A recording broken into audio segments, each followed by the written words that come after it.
तो OBC SC के लोगों को आपस में भिड़ाने का काम ये लोग करते हैं। वो आपस में इकट्ठा ना आए और जितना बटे रहेंगे उतना बीजेपी के लोगों को, कांग्रेस के लोगों को फायदा होता रहेगा। तो जो बाबा साहब अंबेडकर के नाम से ही छींक जिनको आती थी, जिनको उल्टियां होती थी, आज पूरी संसद में बाबा साहब अंबेडकर का नाम गूंज रहा है। तो ये प्रोपेगेंडा करने का काम कांग्रेस पार्टी कर रही है। कांग्रेस पार्टी के लोगों को कुछ करना नहीं है। कांग्रेस पार्टी के लोगों ने ही, कांग्रेस पार्टी ने ही बाबा साहब की हत्या कराने का काम किया। तो ये झूठा जो है प्रोपेगेंडा किया जा रहा है कि हम बहुत बड़े हितैषी हैं।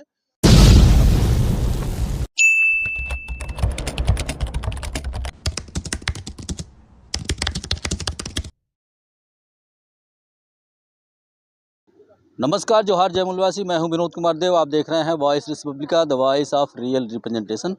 साथियों, हमारे साथ इस समय हैं माननीय परवेंद्र प्रताप जी, जो बहुजन मुक्ति पार्टी के राष्ट्रीय अध्यक्ष हैं। देश में तमाम उठापटक चल रही है। सुप्रीम कोर्ट द्वारा एक डिसीजन जारी किया गया, उस पर भी SC ST में वर्गीकरण हुआ। अभी कुछ और भी बातें हैं, वो सारी बातें हम करेंगे। तो सर, सबसे पहले स्वागत है सर हमारे चैनल पे आपका। बहुत बहुत शुक्रिया, आपके दर्शकों का बहुत बहुत आभार। सर, अभी कुछ दिन पहले एक डिसीजन सुप्रीम कोर्ट द्वारा जारी किया गया, जिसने SC ST को काफ़ी सेपरेशन अवस्था में कर रख दिया। क्या बोलेंगे सर इस पे? हाँ, ये 1 अगस्त 2024 का भारत की सर्वोच्च न्यायालय का एक फैसला आया और उन्होंने इस निर्णय में दिया कि शेड्यूल कास्ट और शेड्यूल ट्राइब को कोटे के भीतर कोटा देना चाहिए। ऐसा निर्णय एक सुप्रीम कोर्ट ने सुनाया और ये कहा कि राज्य के लोग, राज्यों की सरकारें ये काम कर सकती है, ऐसा उनको करना चाहिए। 7 जजों की बेंच ने ये फैसला दिया 6-1 से। तो ये उनका ये कहना था उसमें कि जो शेड्यूल कास्ट की जातियों के लोग जो शासन प्रशासन में मलाईदार पदों पर बैठ गए हैं, क्रीमी में पहुंच गए हैं, तो उनको रिजर्वेशन का लाभ नहीं मिलना चाहिए और जो नहीं पहुंचे हैं उनको मिलना चाहिए। इसका तात्पर्य ये है कि जो पढ़ लिख करके रिजर्वेशन का फ़ायदा ले सकता है उसको हम देंगे नहीं, और जो ले ही नहीं सकता है, जो ग्रेजुएशन ही नहीं किया, जो हाई स्कूल इंटर पास ही नहीं किया, जो 8वीं पास ही नहीं किया, उसके बारे में ये प्रोपेगेंडा किया जा रहा है कि ये इसको मिला नहीं है, इसको मिलना चाहिए। जो लेने लायक नहीं है, जो एलिजिबल ही नहीं है, उसको वो देने की बात कर रहे हैं। जो एलिजिबल है उसको कहते हैं कि इनको पहले मिल चुका है, इसके बच्चों को इसका लाभ नहीं मिलना चाहिए। तो ऊपर से भी कट करना चाहते हैं और नीचे वाला उसके लिए एलिजिबल नहीं है, नीचे से भी कट करना चाहते हैं, किसी को भी देना नहीं चाहते। ये शासक जाति के लोगों की सोच है, ये रिजर्वेशन विरोधी लोगों की सोच है, ये संविधान विरोधी लोगों की सोच है। तो इसलिए वो आपने पहले भी सुना होगा, जैसे ओबीसी के लिए 16 नवंबर 1992 को भारत की सर्वोच्च न्यायालय ने एक फैसला दिया कि पिछड़े वर्ग के लोगों में जो मलाईदार पदों पर बैठे हुए हैं, उनके बच्चों को उसका लाभ नहीं मिलना चाहिए, उनको क्रीमी लेयर के दायरे में रखा जाए। लोगों को उस बात को समझने के लिए, पिछड़े वर्ग के लोगों को, हमारे भाइयों को, ओबीसी के साथियों को उस बात को समझने के लिए कम से कम 20-22 साल लगा, क्योंकि उस आंदोलन को ही उन्होंने डाइवर्ट करने का काम किया। वो मंडल कमीशन की जो लड़ाई थी, उसको कमंडल में राम मंदिर बनाम बाबरी मस्जिद के मुद्दे पर जोड़ दिया।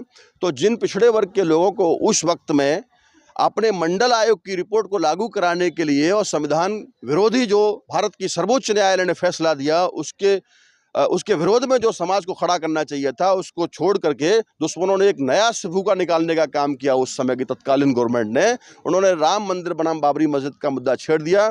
तो हिंदू बनाम जो है मुस्लिम के नाम पर सारे लोग मरने कटने के लिए तैयार हो गए और अपने हकूक़ की लड़ाई, जो संविधान में उनको हक दिया है, उसको छोड़ देने का काम किया। ऐसे ही जो शेड्यूल कास्ट में बहुत सारी जातियां हैं, 1703 जातियां हैं, वो 1703 जातियों में जिन जातियों के लोगों ने पढ़ने लिखने से लेकर के सरकारी नौकरी तक पाने के लिए अपना संघर्ष किया, वो लोग संवैधानिक तौर पर उन पदों पर काबिज हुए। और जिन्होंने संघर्ष नहीं किया, जो ब्राह्मणवाद में, मनुवाद में फंसे रहे, दुश्मनों की सोच में फंसे रहे, वो लोगों ने क्या किया कि वो पढ़ने लिखने में नहीं रहे। आज भी मैला उठाने वाले, सिर पे लेटरिन को ढोने वाले हमारे जो सफाई कर्मी जाति की बहुत सारी जातियां हैं, वो लोगों के अंदर में एक गौरव भाव पैदा करने का काम दुश्मन करता है कि ये तो प्रभु की भक्ति करने जैसा है।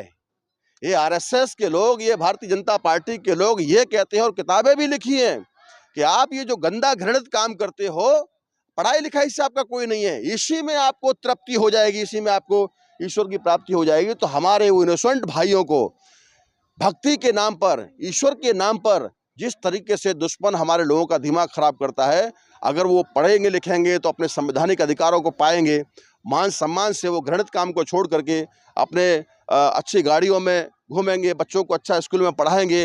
वो नहीं होना चाहिए, ये नहीं देना चाहिए, नहीं देना हो उनको। इसलिए सरकार में बैठे हुए लोग हमारे लोगों को भ्रमित करने का काम करते हैं। ये SC ST में जो उपवर्गीकरण करने का जो फैसला दिया है, ये वैसा ही फैसला है, ये कुछ देने के लिए नहीं है बल्कि दोनों से छीनने का मामला है। और फिर दोबारा से दुश्मन एक साजिश के तहत, जैसे बगैर मांगे जो सुदामा कोटा है, EWS कोटा है, जिसके लिए किसी भी सवर्ण जाति के व्यक्ति ने कोई मांग नहीं किया, बगैर मांगे ही बीजेपी के लोगों ने 50% से बढ़ा करके उसकी सीमा को जनरल के लिए वो 60% करने का काम किया। ऑलरेडी 50% था पहले से ही, उसके बाद में EWS कोटा के नाम पर 10% और सवर्णों के लिए खोल दिया। तो ये उन्हीं को करने का मामला है सारा का सारा। इसलिए साथियों, इस बात को हमें समझने की और जानने की जरूरत है। इसके लिए बड़ा अभियान चलाने का मामला है अभी, इसलिए ये विषय यहाँ चर्चा के लिए रखे हैं। एक सर और सबसे बड़ी बात हुई है अभी संसद में देश के गृह मंत्री जी ने ये बयान दिया है कि बाबा साहब पर जो उन्होंने बयान दिया है अभी, तो देश में एक ध्रुवीकरण और दिखाई दे रहा है कि केवल SC ही रोड पे उतरा हुआ है, OBC उसमें है नहीं। तो ये भी, इसको किस नज़रिए से देखते हैं सर आप? देखिए, अभी 2 राज्यों का बहुत महत्वपूर्ण चुनाव होने वाला है।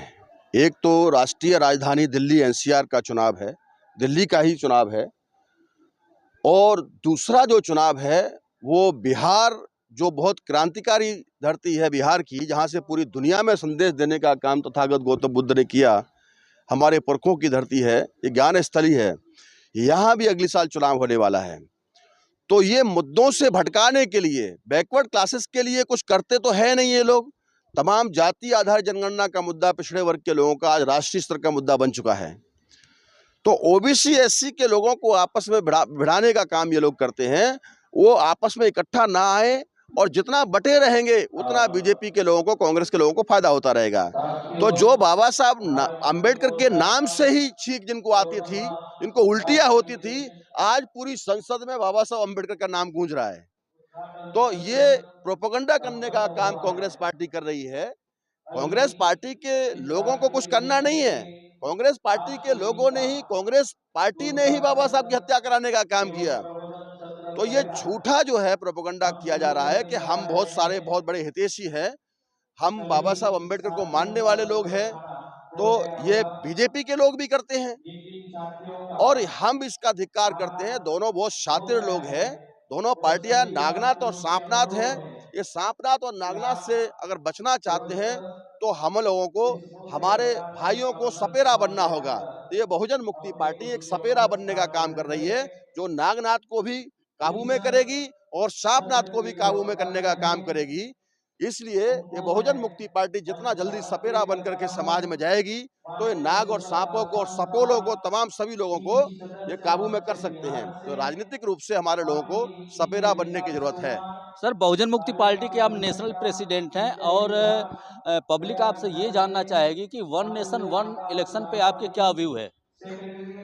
वन नेशन वन इलेक्शन का हमारी पार्टी धिक्कार करती है, क्योंकि जो शासक जाति के लोग, जो चुनाव आयोग, चाहे वो राज्य का चुनाव हो, चाहे वो देश का लोकसभा का चुनाव हो, जिस चुनाव आयोग से कोई भी चुनाव एक चरण में संपन्न नहीं होता है, वो लोकसभा और राज्यों के चुनाव कैसे संपन्न करा सकते हैं?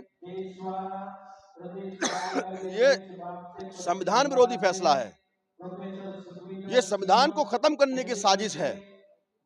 तो इसलिए ये लोग सारे के सारे मिल करके, कांग्रेस हो या बीजेपी हो, ये DNA के अनुसार विदेशी लोग हैं, ये विदेशी लोगों के द्वारा बनाई हुई पार्टियां हैं।